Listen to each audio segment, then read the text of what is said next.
Welcome to the worst nightmare of all. Reality. Explore the lesser-known stories of our unknown world. Join the pursuit of the paranormal with Ash and Greg.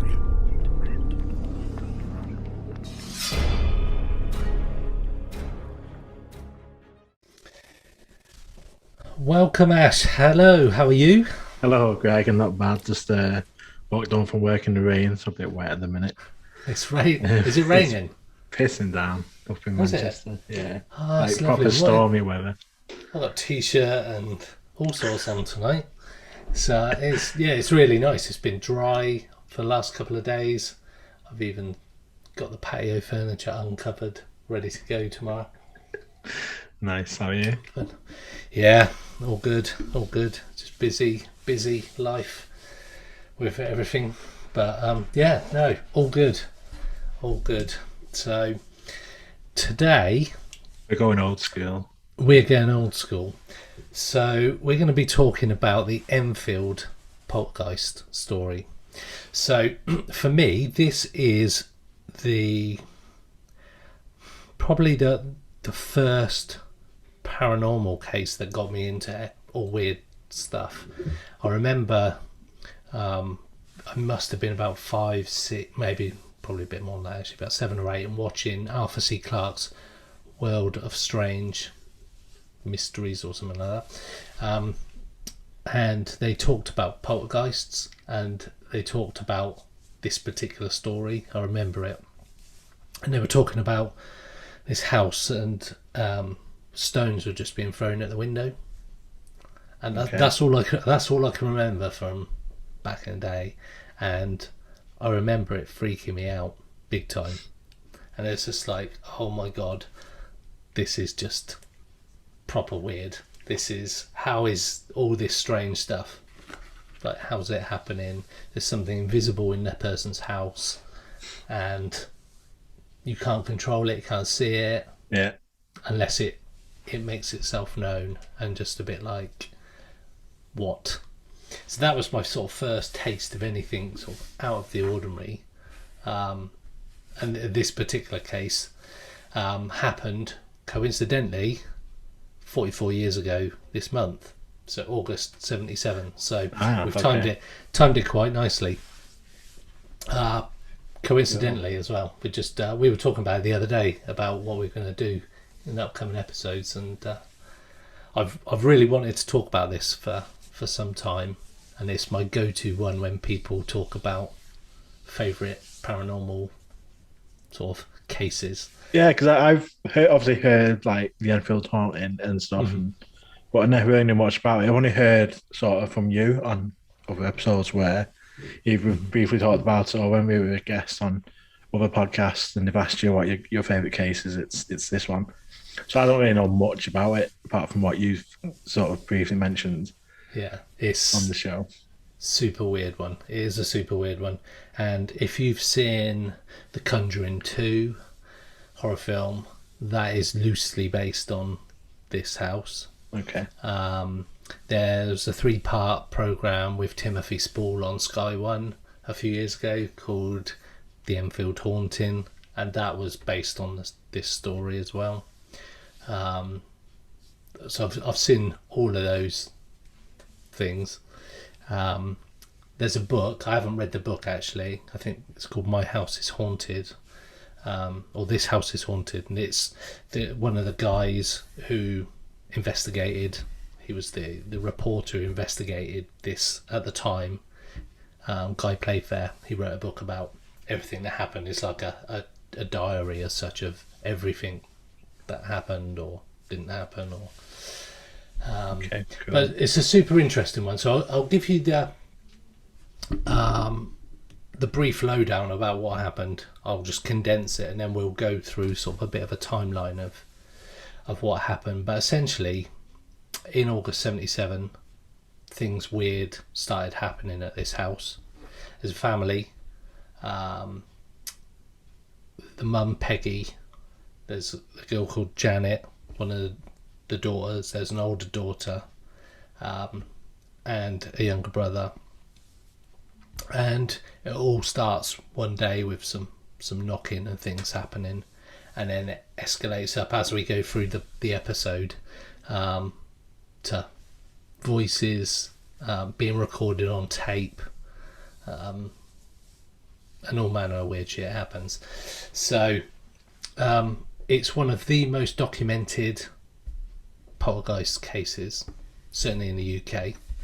Police have been involved, papers were involved. Ed and Lorraine Warren at one point came over, the famous paranormal investigators from America. They've got the Annabelle doll and all those kind of things. So they came over to try and get involved. They didn't get involved. They weren't really allowed. So all sorts of people have been involved in this one.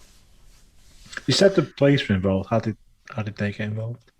So as we go through, basically, we may as well start there then. Let's start there. Okay. So, yeah. So it started at the end of August, 77, as I said. The family had sort of heard some odd knocks and bangs, but then the kids were going to bed, and basically Janet, she's 11 at the time, told her mum that her brother's bed, so Billy was her brother, was going all funny, that was her words, and moving around of its own accord.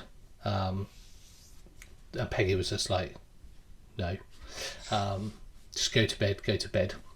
So a couple of days later, the mum, so Peggy, heard noise coming from the back bedroom. She went into the room to tell the kids to stop messing around, but Janet told her the noise was coming from a chest of drawers that was near the doorway. And at that point, the mum witnessed the chest of drawers shuffle forward across lino flooring, out into the room. Like it had legs. Yeah, so it's just like shuffled. You can't see me doing this, but I'm doing sort of like a penguin manoeuvre, I suppose, to sort of walk itself down the room. Right. So this is like the 70s. There's no, like, you haven't got Sky TV, you haven't got mobile phones, you haven't got the internet or anything like that, so they can only sort of go on what's happening. So Peggy and mum pushed it back against the wall, and it came back out again. She tried to push it again, she got it back against the wall, and it came back out at her again.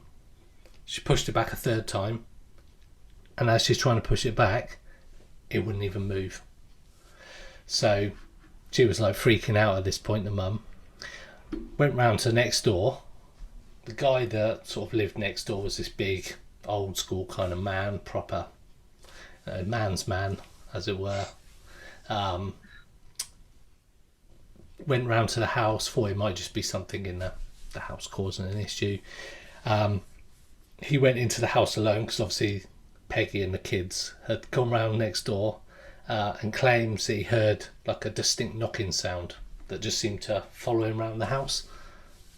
So she was like, what the fuck? And he's like, what the fuck?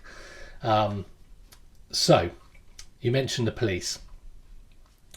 So next day, so overnight, that sort of day, Peggy called the police because she didn't know what was going on. And back in those days, you could call the police and they would just come out to stuff, whereas now you can call the police and they just won't come out to anything. She just didn't know what to do. She didn't know what it was or anything like that. I'm guessing there's no dad. No, so the dad was out of the picture. Right. Don't know a great deal about the dad, but he was kind of not living at home. He came round to visit. I think they'd split up, and she was living with the kids. Right. Okay. One of the brothers actually lived away at one point, so I think Billy goes and lives away as well. Goes to boarding school or something like that. So it's just the mum, the kids, no dad. Hence she goes next door, sees this guy, and he's a bit freaked out as well. So she calls the police. 2 police officers come round. They check out the house. No crimes committed, so they're like, there's not a great deal we can do. However, before they leave the house, one of the police officers PC Heaps saw a chair literally slide about a metre across the living room floor towards the kitchen as if it was being pulled. So there are news reports. She actually went on the news and described it as well. So there is actually an interview with a police officer that confirms she saw this happening. But as I say, because there was no crime, there's not much they could do about it, even though they witnessed this chair going across the floor. But again, that's not a crime, kind of. True. So basically, more events happen the following night, and she's getting proper freaked out at this point. The mum doesn't know what to do. Obviously, you've got the kids, they don't know what's going on. So the police can't help. So Peggy, the mum, decides, you know what, the only thing I can do is call the papers to see if they can help me, because they might know somebody who can do whatever. So she calls the Daily Mirror. I mean, back in those days, I don't know if the police are not going to help you. She was obviously quite desperate at this time. This is about four nights into it all, and she's freaking out. She doesn't really want to go in the house. So she calls the Daily Mirror. They come out. They spend some time there. Basically, didn't find anything unusual. So they went to leave at like 2:00 in the morning or whatever. Told the Hodgson, so it's Peggy Hodgson family, that's their surname. They basically had a look around, couldn't find anything unusual. So they go and say, look, everything seems fine from here. The family go back from next door into their house, put the kids to bed. But the second that they walk into the house, Lego and marbles start to be thrown around. So out of nowhere, this is all happening. And the reporters from the Daily Mirror, guys called Douglas Bentz and the photographer Graham Morris, they witnessed all of this happen. And Graham, the photographer, was even hit in the head by a Lego brick that shot across the room at him. So obviously freaking out. So the paper have obviously got contacts all over the place, and they go, you know what, we know this group of people that can help, and it's called the Society for Cyclical Research, so the SPR. So they're actually a society that's still going now. You can become a member, you get access to all their all the cases they've done, a bit like a MUFON type thing. Yeah, cool. Yeah. But that kind of thing, but it's for the paranormal, and it's sort of an academics led type thing, more scientific. They have papers, they have meetings, they've got a library you can get all the case history from and whatnot.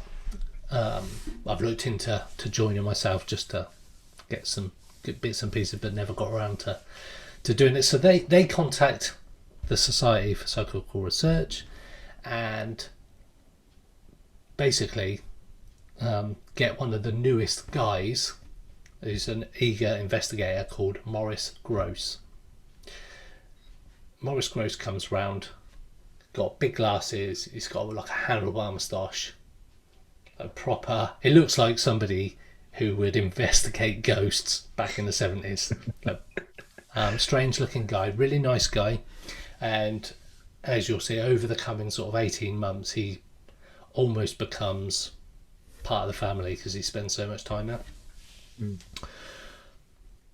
But the interesting thing is that as we talked about, the dad is not in the picture, as it were. He's away, he's got a girlfriend or whatever.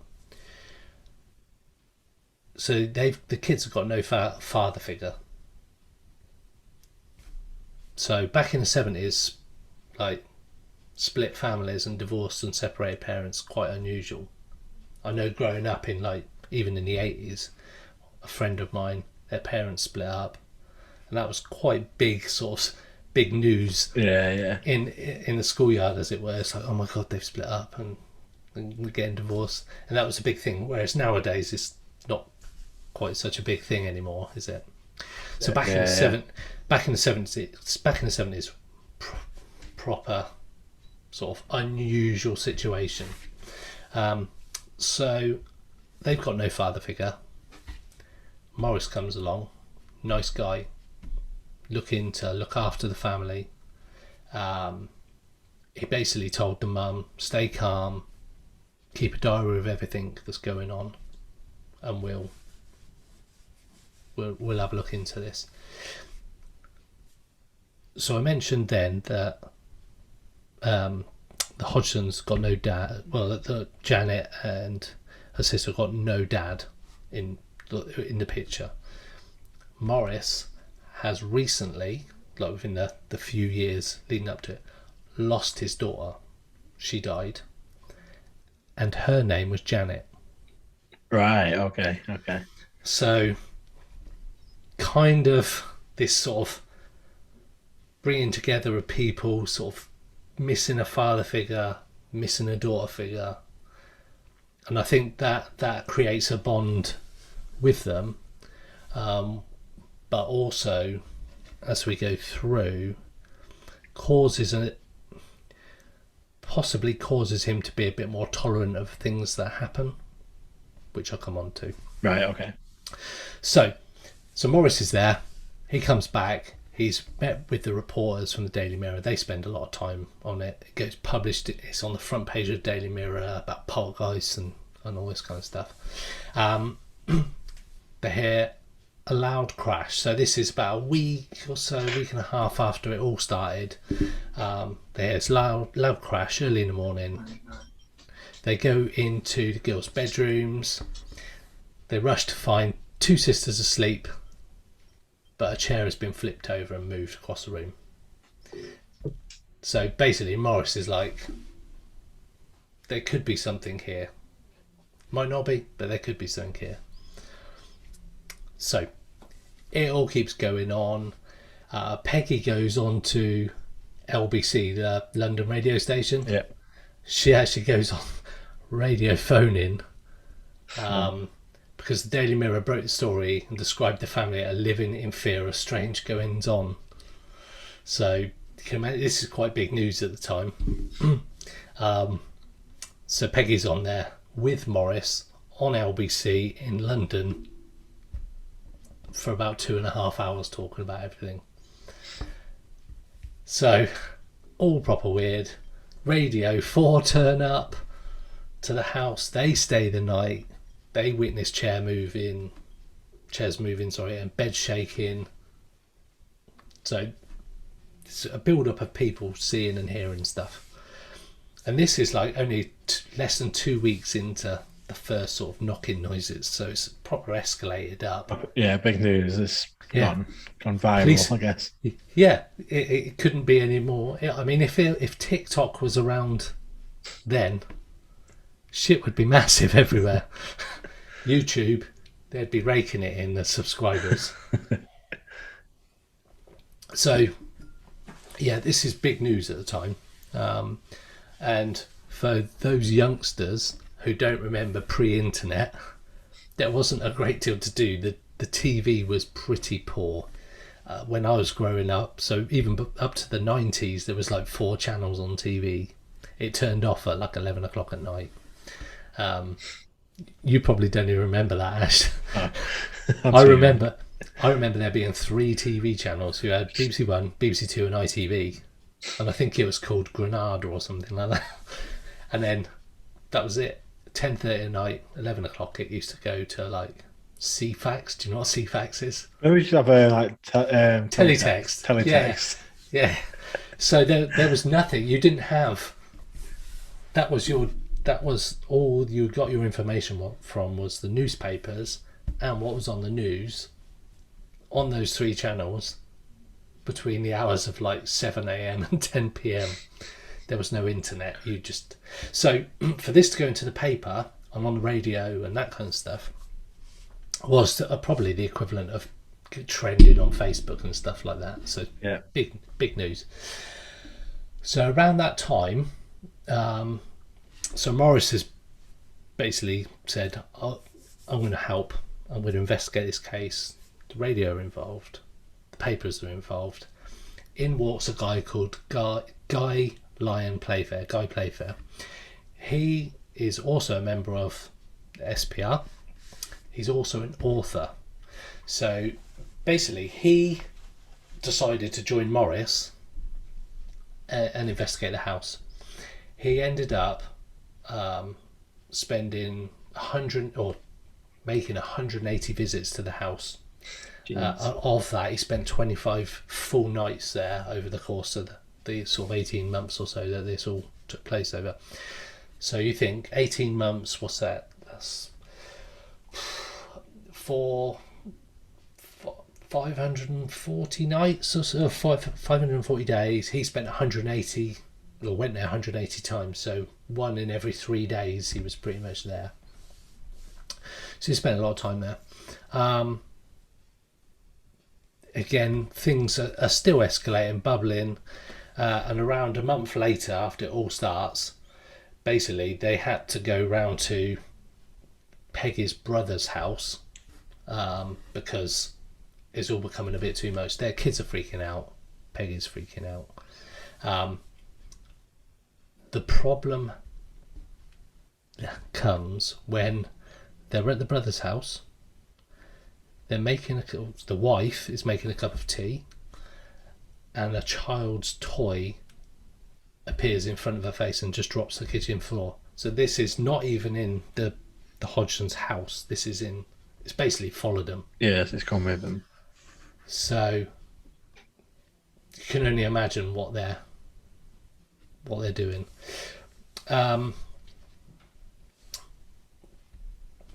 Onwards, another month passes, lots of things happening. BBC turn up, a lady called Rosalind Morris.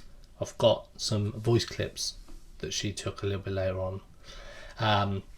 She started recording sounds. She caught the sound of 30 sort of rapping or knocking sounds in the space of a quarter of an hour. So once every 30 seconds or so around the house. So there's lots of things happening. Obviously Janet was becoming freaked out. She was being kept awake at night, and it all seemed to centre around Janet. So she was 11, she was coming up to sort of 12 years old. She was starting puberty and adolescence, and a lot of poltergeist activity centres around teenage girls that are going through this sort of change in their life, and it generally appears their heightened emotions or whatever it is that seems to feed poltergeist activity. So usually when you look into a poltergeist case, there generally tends to be a girl, a teenage or girl going through puberty, going through adolescence. That generally seems to have, or then it seems to be a girl of that sort of age description, somewhere connected to the property, connected to the events happening. So why do you think that is? What's? Don't know. I think it's to do with the sort of the energy they're giving off, the hormones they're giving off. It seems to create a sort of a change in the house. There's a lot of, for some girls, there's sort of quite a lot of anger. There's lots of changes happening to them, and it seems to manifest things in the house. So it doesn't necessarily have had to have been any hauntings before. Poltergeist cases usually last around 18 months, 2 years maximum, and then things die off. And it generally, that's sort of the time when the girls are going through this stage in their life where a change is happening with their emotions and their body, and then a couple of years later that sort of dies off because they've gone through that stage. Right, okay. So it seems that their whole energy, their sort of imbalance internally manifests things, this sort of like anger, frustration, this weird feeling.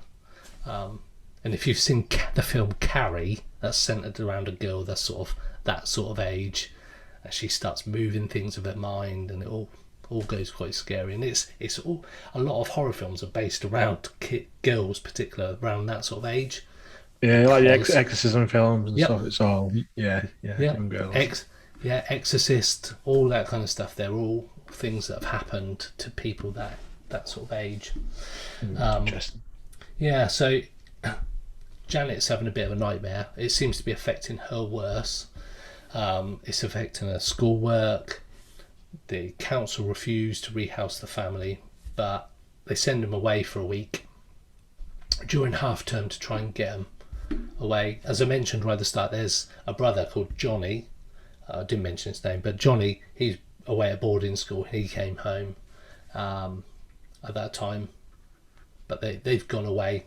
Nothing really happens. They come back to the house. It all kicks off again. So basically, they decide, well, actually, let's try and communicate. Let's see what we can do. Let's make some sense of the knocks. Let's try and communicate and try and get some answers that way. This is Morris, so the SPR guy. So he basically starts asking questions, and he says, "Can you tell me what 5 + 5 is?"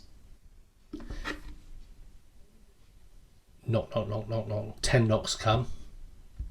And then he said, "Did you die in this house?" He says, "Knock once for no, twice for yes." Which it did, until it kept answering Morris's questions with 3 knocks. And basically Morris said, "Are you playing with me?" And all of a sudden a cushion and a box flew across the room and hit Morris. So the poltergeist is a bit of a git, really. And I don't know if you know what poltergeist means. It's German, is it? Yeah, it means noisy Sounds spirit. German. Right, Yeah, okay. Yeah. It means noisy spirit. So essentially it's not just a normal guy, somebody who likes to play around. These poltergeists tend to throw things, make things disappear, make banging noises, properly scare people. All the kind of stuff that you wish you never have to experience in your life. That's what seems to happen. So things are moving on. Things are happening whereby, like I say, Janet's being negatively affected by all of this.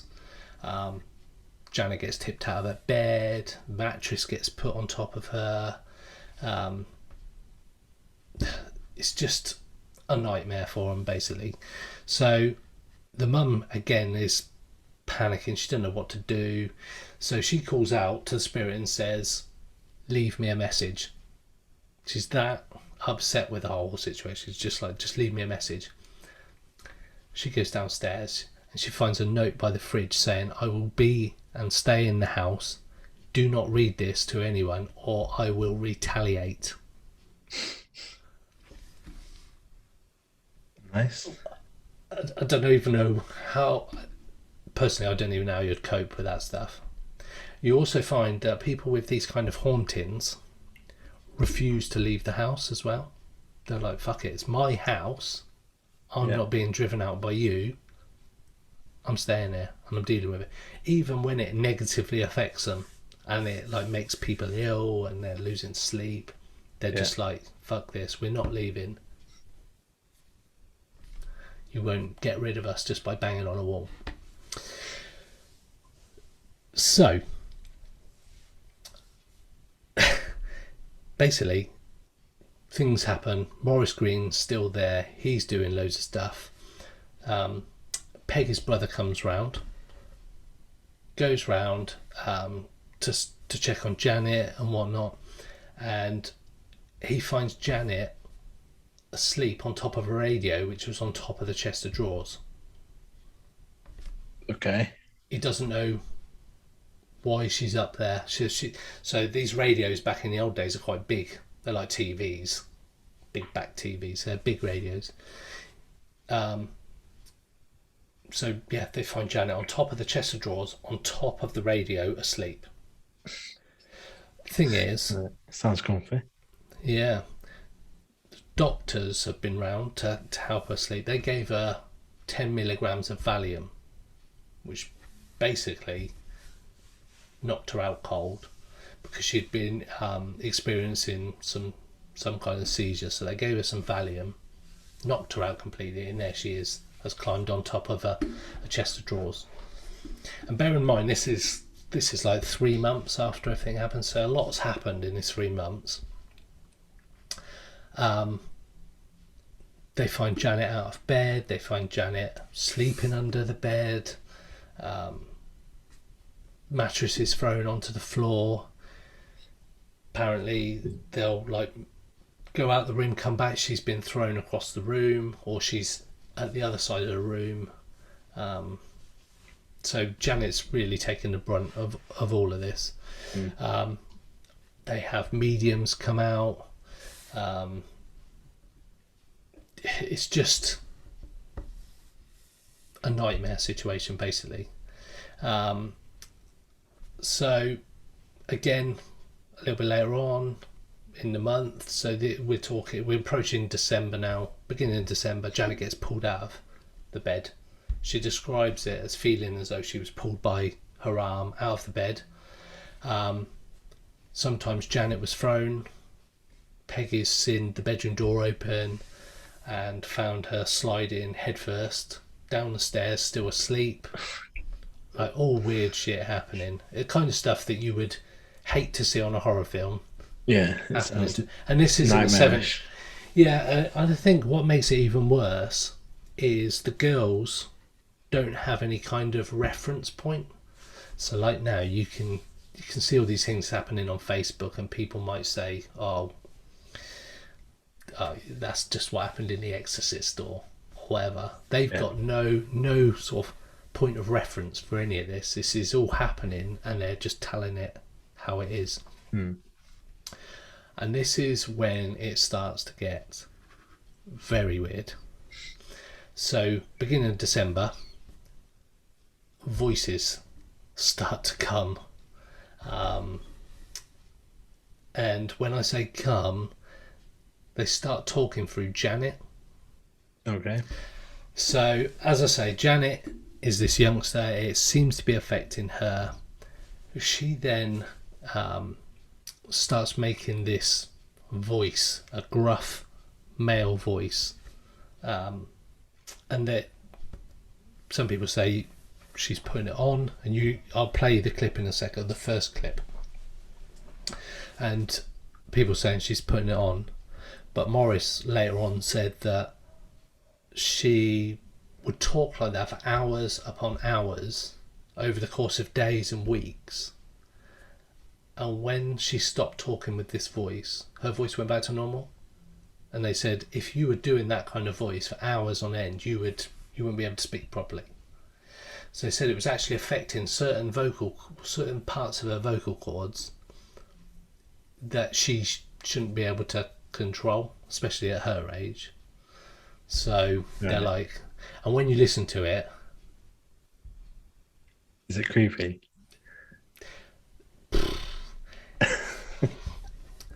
If you don't believe it up to this point, when you listen to this, oh god, you'll go shit. Now, something that I need to let you know is the girls. At one point, Morris put a voice recorder in their bedroom, and they didn't know about it. Right. And at one point, he captures them talking about what they're going to do to create some event that happens. And he calls them out on that. So they come out and say, yeah, it was us. So they did admit to faking some of the bits, the girls, and making it up. But they were doing it to try and keep Morris there, to keep the thing going, because they didn't want to lose Morris, basically. As I say, he'd become a bit of a father figure there.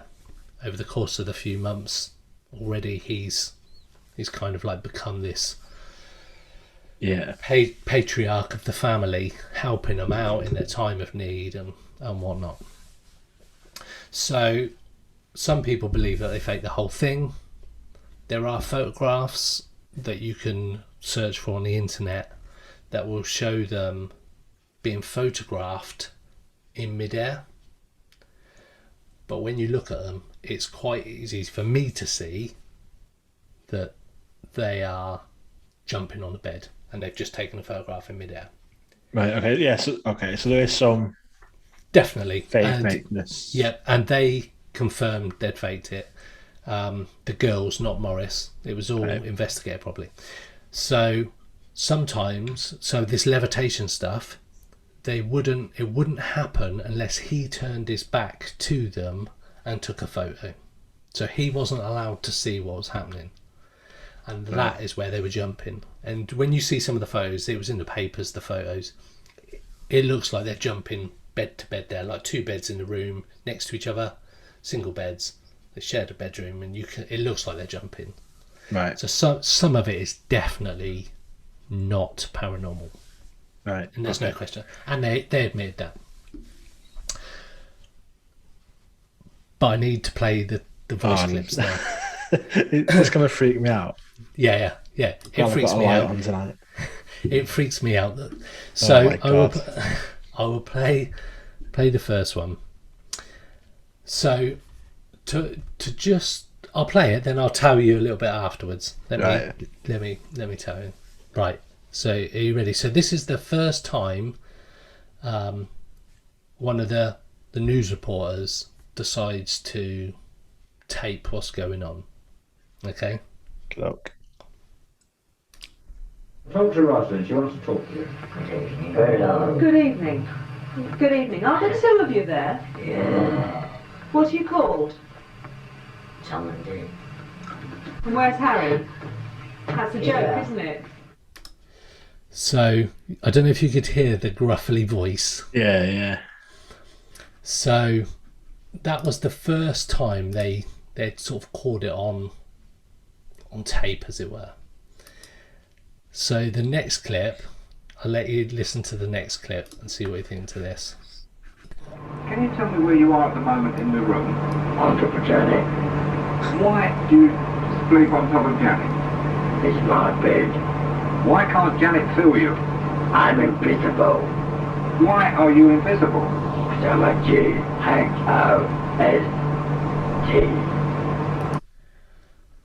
So I don't know if you caught that, but basically they said, "Where are you?"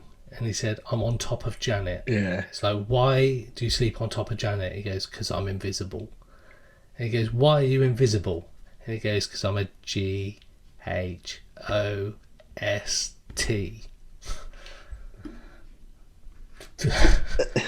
It's weird. It sounds like an old man's voice. Yes. Yeah, it does. And it seems like he's acting like a child. Yeah, and this is the whole thing. It's kind of like the spirits are naughty, hence the poltergeist bit, and it's going through Janet. So some people thinking it's Janet doing it, Yeah. and because there's interest in the fact that it sounds like an old man, that potentially she could get away with saying stuff that she wouldn't normally be able to say. Yeah. If that makes sense. So Yeah. she's essentially playing a character. But as I mentioned, there's no way that she could talk like that, apparently, for that length of time, over that many days. To keep it up. To keep it up, yeah. So, let me play you the next.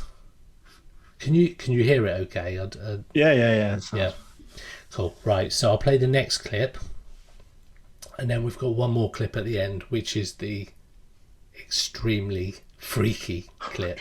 But already got goosebumps. It was very childish, and there were some swear words sometimes. so she talks about it.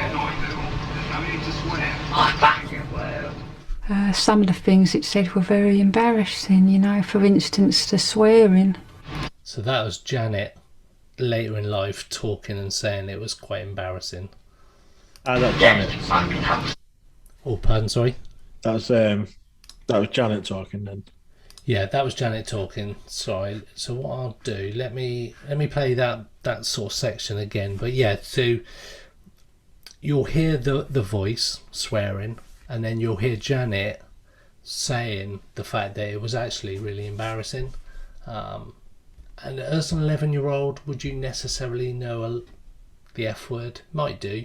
Probably do nowadays because it's on normal TV pretty much all the time. But back then, not so sure. So let me play again and you can have a listen. It was very childish, and there were some swear words sometimes. Don't get annoyed, little. There's no need to swear. I fucking will. Some of the things it said were very embarrassing, you know, for instance, the swearing. That's fucking absurd. It was like, in a sense, that it was angry. 54. 64. 64. What, little? Don't get annoyed. Fucking this is done. So he's going, fuck it, this is dumb. And do you mean that would an 11-year-old, 12-year-old speak like it? It sounds incredibly like an old smoker. So I'll move on to the last clip, and this is the weirdest one for me, and I'll explain why I think it's weird after it. Okey-doke. Actually, I'll let one of the guys who done the recording, I'll let him say why it's weird. Mind read there, so I thought I would ask it some questions about what I thought might inform me about what a ghost was or a poltergeist was. I want you to tell me whether you remember what happened to you when you died. I went blind. Then I had an hemorrhage and I fell asleep and I died in a chair in a corner downstairs. This really... So she has said that she went blind, had a hemorrhage and died in the chair downstairs in the house. It's a weird way to specific. say why you died, yeah. Yeah, very specific. Remember that no internet, no real TV as such, all that kind of stuff. This is in late 70s, so 77, the year God made me. But yeah, so she is not like the girls and kids nowadays that have got access to all this information. She wouldn't have known probably even what hemorrhage was, I would imagine. And it's very specific about the way that he died. It becomes more interesting because a guy called I think Stephen Wilkins, he makes contact and says that his dad was buried in a graveyard round the corner and that he used to live in the house and he died in the house of a brain hemorrhage in a chair in the living room. So Janet would not have known that information. Yeah. So I don't know what to make of that. I don't know what to make of that. It's very strange. Janet couldn't have known that kind of information. I don't believe it's public knowledge. She couldn't have looked it up on the internet like you could do nowadays. So these bits lend credence to me. For sure. So she's talking through. She explains that she feels like the voice is coming from the back of her neck, so from behind her. Morris decides to test Janet to make sure, because he calls her out and says, I think it's you. She's like, it's not me. So he puts water in her mouth. The voice still comes through. He puts water in her mouth and tapes over her mouth. So there's no way she could make any sort of physical noise apart from like a kind of noise. And it still did it. Still did it. Right. And he rips off the sellotape, she spits the water out, and the voice is still there. And she's like, I couldn't have. It's definitely not me. You only need to, you can Google it and go on YouTube and you can see the actual video clip of her talking as well. And it doesn't even look like her mouth's moving. But it's proper. That's creepy. Yeah. It's... I don't know. A lot of people say it's a hoax. It goes up to Christmas. They find goldfish have mysteriously died in a night. That's not really a big thing. Goldfish die all the time. I used to kill them through lack of attention quite often. So goldfish to die, not too much of an issue. But apparently the voice through Janet said, I did that. And they electrocuted the fish with spirit energy. That's the same day also that Morris then filled her mouth with water and asked them to say difficult stuff. So bottle of beer to a ventriloquist is very difficult to say. You can't say it. It's very difficult to say the B word or anything beginning with B as a ventriloquist without moving your lips. She had her mouth taped up, and according to these guys, she was able to say bottle of beer with taped up mouth with water. Okay, all right. So this is when things started to get even more weird. So it's Christmas Day. Janet is up in her bedroom. Sorry, she's not in the bedroom. She's in the living room. My apologies. She's in the living room, and one of the curtains starts wrapping itself around her neck and started to throttle her. And it happened 8 times. That was recorded over the period of all this happening. They've been seen levitating. So I said that this whole bed issue, and they had photographs taken. Yeah. One of the neighbours was actually walking down the street, looked up into the bedroom and saw Janet floating across the window. That's crazy. Then January the following year, so we're like 4 or 5 months into it all, there's a message spelling or made out of like insulation tape, so the black sort of electrical tape, on a window, and it read, I am Fred. But for as far as we know, the person was called Bill. Bill Wilkins was the ghost. William Wilkins was the dead guy.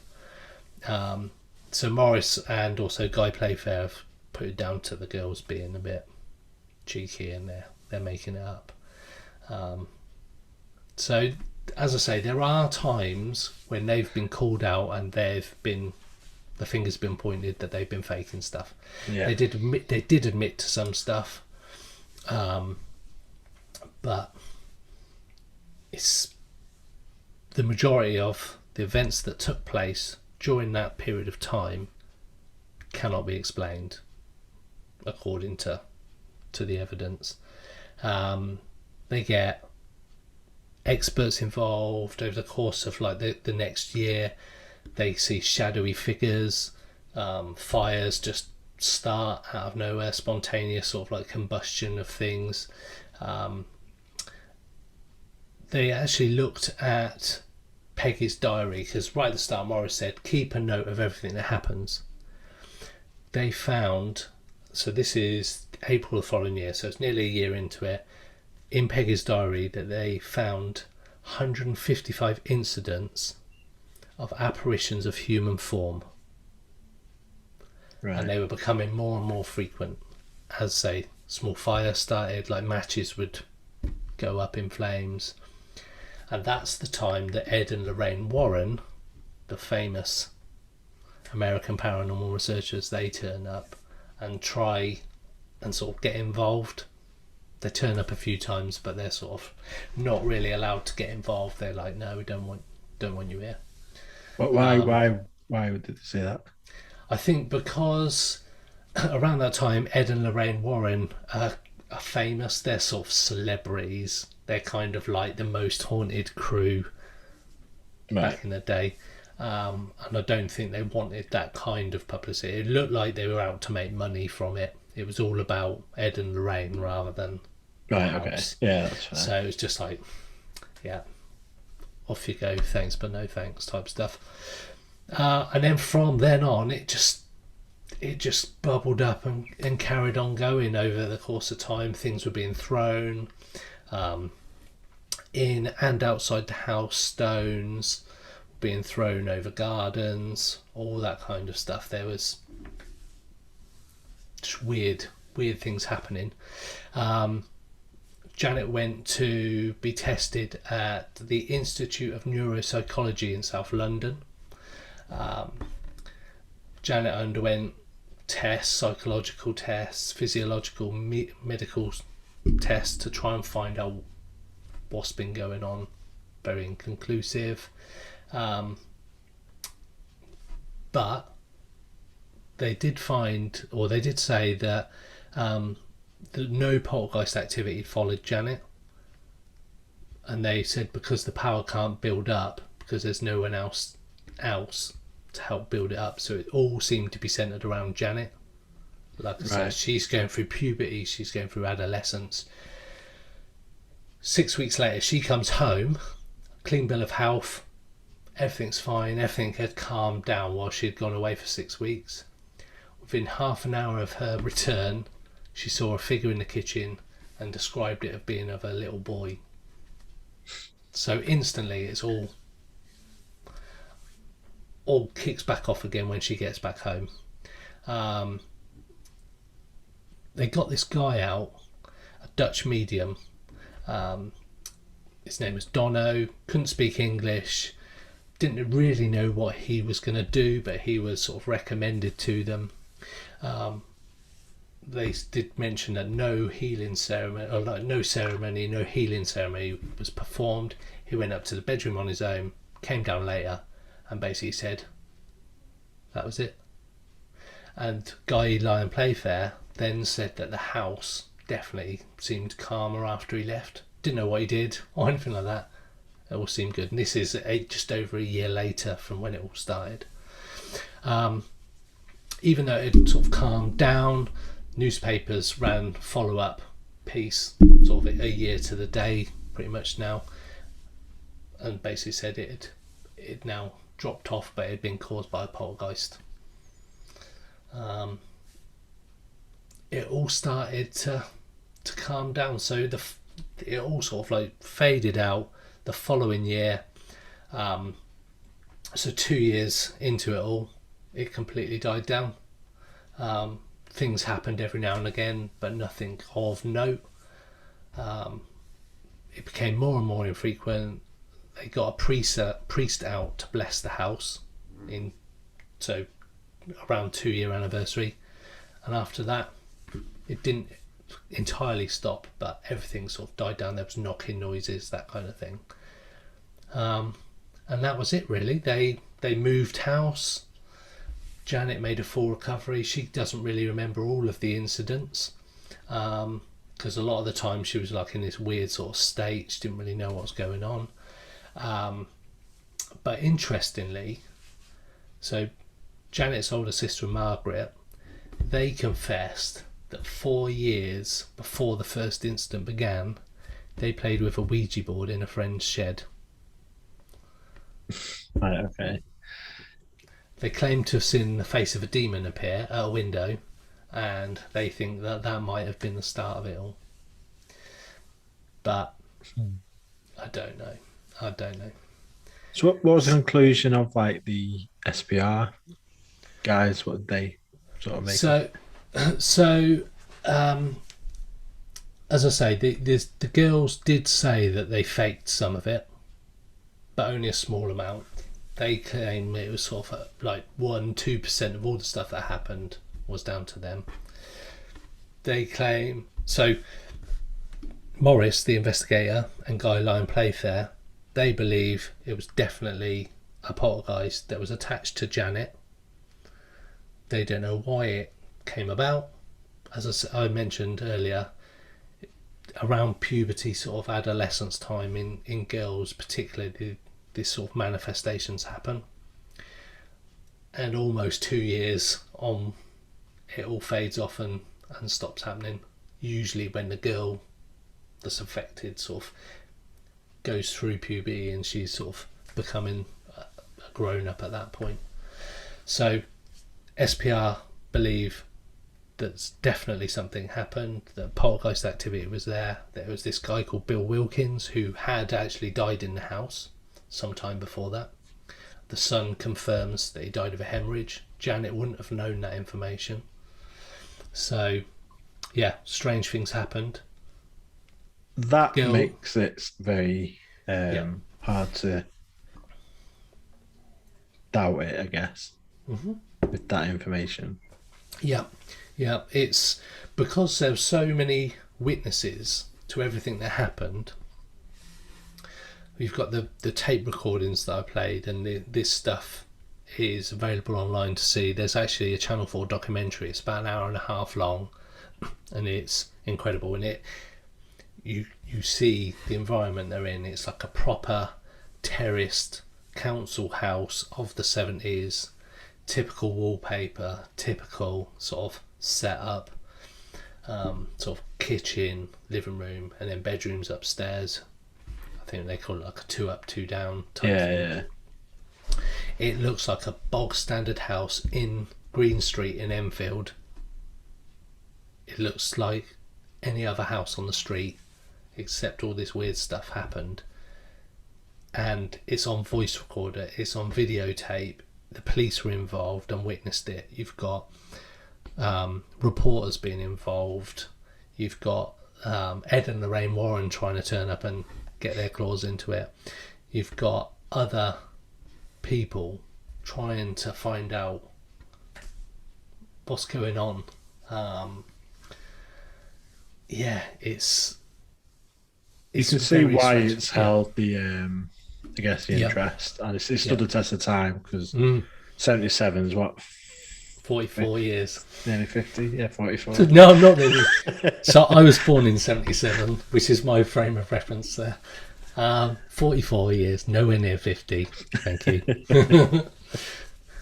But yeah, it's one of the stories that's always fascinated me. Nobody's ever been able to fully debunk it. There's a lot of evidence that confirms it did happen, and all the things that happened. Obviously, unless you're there, you don't really know. There's a lot of similarities with Rendlesham here. Like, it's the similar amount of time been since, and there's recordings. There's lots of people that witnessed it. There's lots been written. There's lots been investigated into it, and it's still 40 years on. Yeah, a lot of did happen, didn't happen. Some of it happened, some of it didn't happen. Yep, there's quite a lot of similarities there. Oh yeah, absolutely. And I think it appears that the ones with the more credible evidence. So I know, like with Rendlesham, you've got the Charles Holt's voice recording. Yeah, that's one piece, very much like Janet doing her talking and the voice talking through her. It's that and the Charles Holt thing are two bits of evidence that really, it's just like, you can't sort of. Yeah. It's undeniable that something's happened. Yeah. But whether it's what everybody's saying it is another matter, if that makes sense. So they've got, you can watch Janet have this voice talk through her on video on YouTube. You can see it, and we've got the voice clip that we've just played. And to me, that's it's proper weird. It's very strange, and I think that's the weirdest bit for me is on tape. You've got this thing that's never really been seen or evidence before, and then like with Charles Holt at Rendlesham, you've got this guy with a voice recorder going into a forest with his crew talking about lights. They can see this object and describing it in so much detail. You can hear in the voice the unsureness and the yeah, like the uncertainty, I guess, and the urgency that they have with It's like it's like something happened and it Yeah, ruffled these airmen. exactly. So something has definitely happened to these people, and they've got evidence of it happening. And I think that's why this particular one, the Enfield one, stands up so much for me, and it's always freaked me out, is this voice and the fact that this 11-year-old girl comes out and says, I died in my sleep, I had a brain hemorrhage and I died on a chair in the living room. That's a very specific way of dying. And then the son of the guy who died in the house comes and said, yeah, he had a brain hemorrhage and died in the chair in the house. And why he would have any kind of communication with Janet before that, I've no idea. Yeah. So they reckon. So basically, loads of horrors and stories have been sort of influenced by this particular one. So Steven Spielberg's film Poltergeist, that was inspired. The thought of it and the story.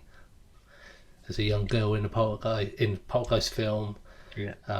That she's the one that's affected. Although she's sort of quite young in the film, she's not going through adolescence, but nevertheless there's this girl, chairs are moving. Apparently Gozer was the first spoken word by a medium who attempted to make contact with the spirits, or the spirit, at Enfield. Gozer. Dan Aykroyd incorporated this into the Ghostbusters script as Gozer the Gozerian.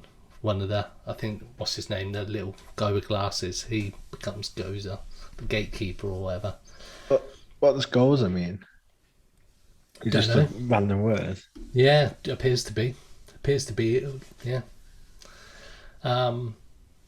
So Janet's still alive, Margaret's still alive. They've been on TV every now and again. They're very shy of press. They don't really like to be associated with it, not publicly anyway.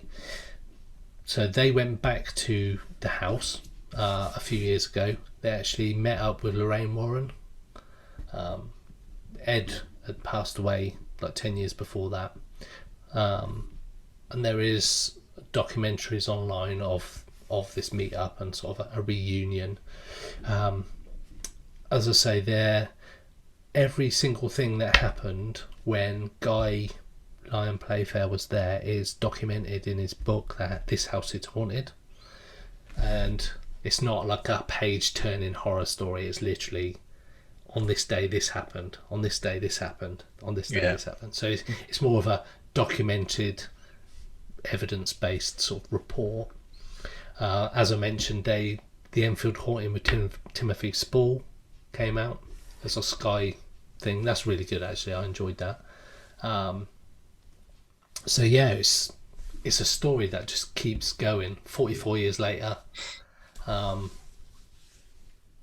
Very strange place. It's the one story that, like you said, I bring up on other podcasts that we've been on, when people say, what got you into the paranormal, or what's your favourite paranormal case. This is my go-to one. It's completely freaky. It's in a residential area. It's not an abandoned house in the middle of a forest. It's on a residential street in London, and it could be anybody's house. And that's, I think, the weirdest and freakiest bit for me. It could happen to anyone. Yeah, definitely. I think, like I said, I didn't really know too much about it, but listening to the voice clips, I just got proper goosebumps, and I had to keep looking behind me because I've got such a big open space behind me. I don't like it. When I get creeped out, I'm like, fucking hell. It could be worse. You could be blindfolded in a field, in the middle of a spooky place. Not gonna lie, the deep voice in that was not too dissimilar to. Oh, really? To that one. Not gonna lie. Christ. Oh my god, that would freak me out. Because I've heard this voice, so if I'd have heard that voice when we were doing the Estes method thing, oh my god. So yeah, Margaret and Janet are alive. I mentioned about they had a brother, Johnny, who was at boarding school. He actually died 4 years afterwards, so he was only 14 at the time. Don't know what he died of. The mum died in 2004. Maurice Gross, the guy who was the main investigator, he died in 2006. He was 87. So there's only a few people sort of left, mainly Janet and Margaret and the younger brother, who I think he was about 9 at the time, the little boy, something like that.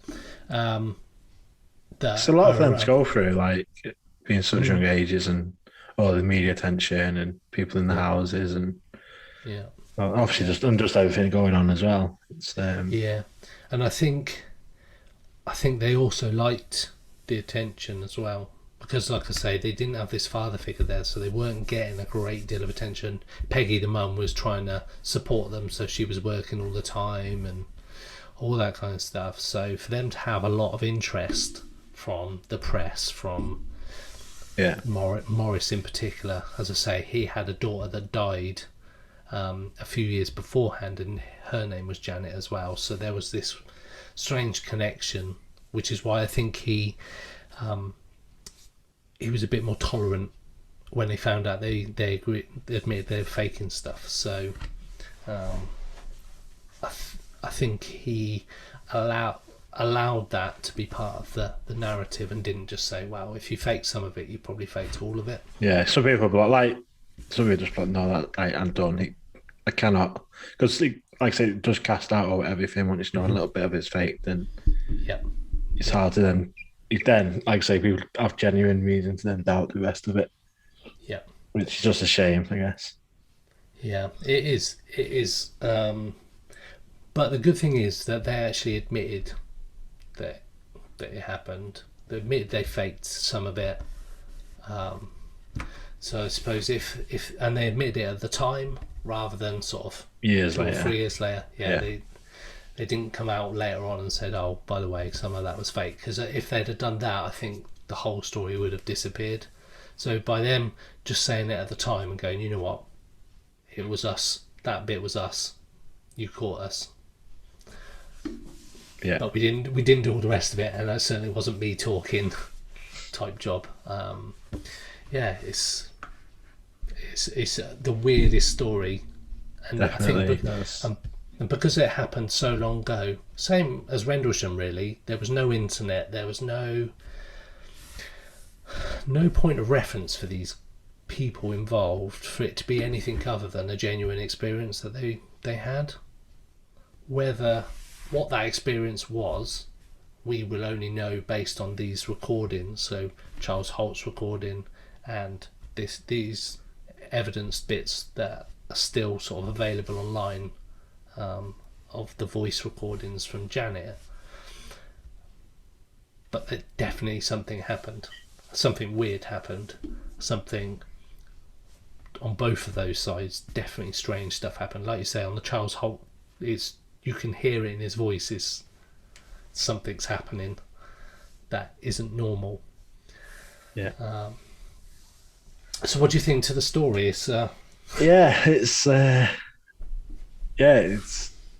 I'm glad we did this because I learned a lot, and I'm glad actually because like it is a famous, like you say, the most documented one, and to me not knowing much about it was a bit poor on my side of it, being a paranormal podcast host, not knowing so much about the Enfield haunting. But they're yours. You've come at it from the UFO side of stuff anyway, and you're like with UFO identified and the groups you've got and the pages you've got. You are UFO orientated, and we do UFO stuff, and I'm completely in the dark on a lot of that because I'm like, okay, yeah. But I'm glad we did it. Cheers for like sort of. That's all right. Sort of running this episode and sort of narrating, I guess, the story. It's proper. Like I say, something happened. And it's creepy as fuck. And there's no doubt those girls went through something. Yeah, and that's the thing. Something happened that's weird. It's well documented, and some people don't even know about it. So I speak to people at work, and they've kind of heard about it. They go, "Oh, that's the Conjuring film, isn't it?" And I'm like, not really. So some people are aware of it. Some people just don't know it. They've heard of it, but they don't know what happened. So yeah, hopefully it's a good opportunity for me, because this is one I've wanted to talk about for a long time. But it's been one of those cases that is so well documented. There's lots of podcasts about it. There's loads of documentaries. So it isn't something we would normally touch on. We do sort of go for the stuff that people haven't really heard about. We talk to people that people don't really know about. But bearing in mind it's the 44th anniversary today. We did the Rendlesham one at 40 years in December. That's weird. That's worked out. Yeah, so, and I didn't even really know that it was August till I started doing a little bit more research sort of for this episode, that it was 44 years this month, sort of. It was all starting all that time ago around now, yeah. So mad how it's worked out.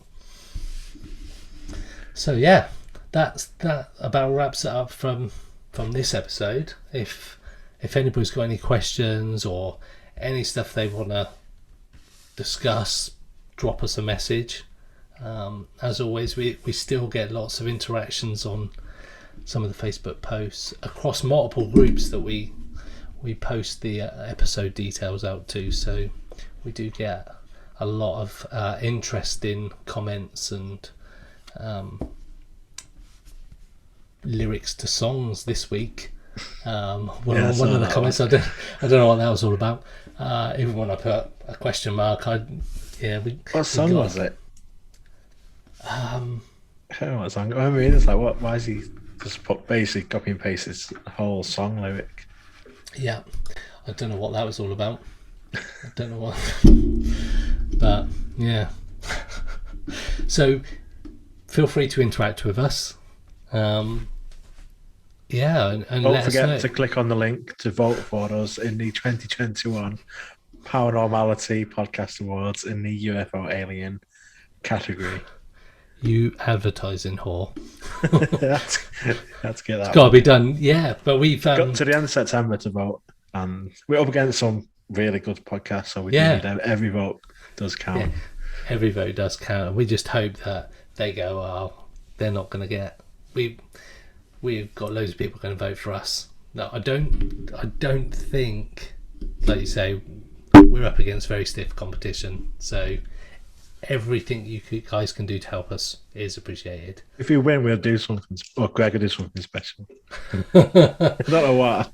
Do something special, Greg. Yeah, we can. There's loads we can do. We'll have to think about that. So if anybody's got any suggestions, let us know. And likewise, if anybody's got any experiences or accounts of things that's happened to them that they're willing to come and have a chat to us about, we've spoken to some people that have contacted us before. We love to have chats to people, even if it's just helping you get the story out, get your account of what's happened out. We're more than happy to facilitate that. You just want to talk to someone about it and doesn't go on the podcast, just want to have someone that you can just reach out to and get advice, or just to get it off your chest sometimes with some people. Yeah, we've had that before. Someone. Yeah, we've had that before. We didn't air the episode for a long time. We nearly didn't, but we did with the person's permission. So yeah, we're happy to document it for you, have a chat, and go from there. So yeah, get in touch as always. Let us know your thoughts, and we'll see you. We've got some exciting stuff coming up on. What's next week? So next week is going to be a review of our Cannock Chase Awesome. investigation. So yeah, that's going to be really fun. Keep an eye out for the short clip that we're going to put up on social media. And it'll be interesting to get your thoughts on that short clip. See me stood in the middle of the forest in the middle of the night, blindfolded, and Greg swearing a little bit. yeah. It's quite an entertaining short clip, actually. So, but it was very interesting, longer videos. So it's definitely one to tune into. We had a great day that day, and great night as well. I think we're going to be joined by Abby as well. Abby and Nat, I think, are going to join us. Yeah, they came along on the day, so yeah, looking forward to that, and that'll be out next Tuesday.